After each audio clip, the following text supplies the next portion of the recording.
Since the dawn of the World Wide Web, the internet has been used for all kinds of purposes, some for good and some for evil.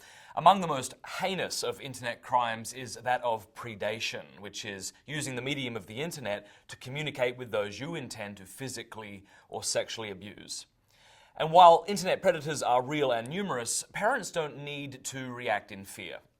The Crimes Against Children Research Centre has done a couple waves of research about sexual offences against minors that started as encounters online. Here are 5 key statistics that they found. Number 1, very rarely do sexual predation cases involve violence or abduction. Only in 5% of cases is violence or the threat of violence used, and only 3% of cases involve classic scenarios of kidnapping.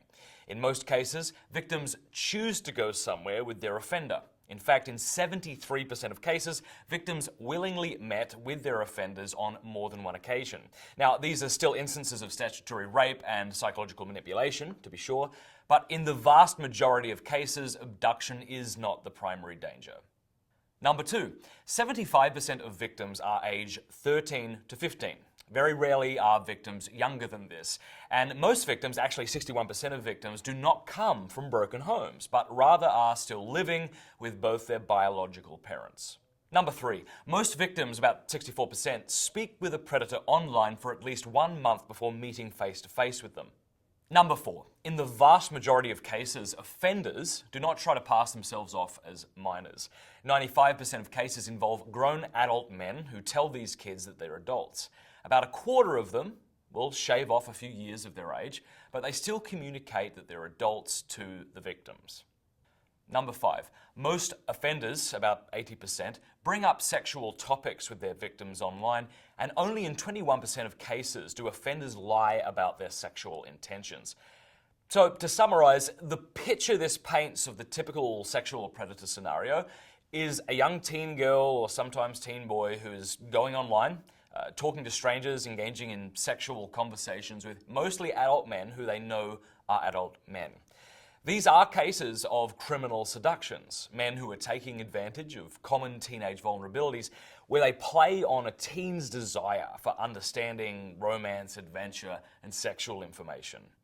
This process of luring in teens is called grooming, and it's a serious and deviant crime. The good news is every day millions of teens get online and don't fall into these kinds of traps. A basic first line of defense is teaching kids caution about strangers they meet online. Be firm about not allowing kids to engage in sexual discussions online or use the internet to portray a sexy image of themselves.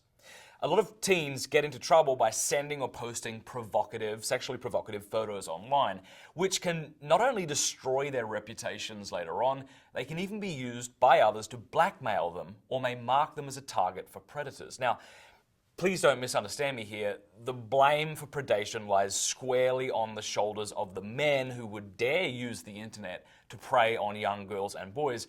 But I think as parents, we should do everything in our power to infuse our kids with the confidence they need so they don't feel the need to search the internet, looking to fill the void, perhaps, left by deep insecurities. You can learn more about these parenting principles at covenanteyes.com.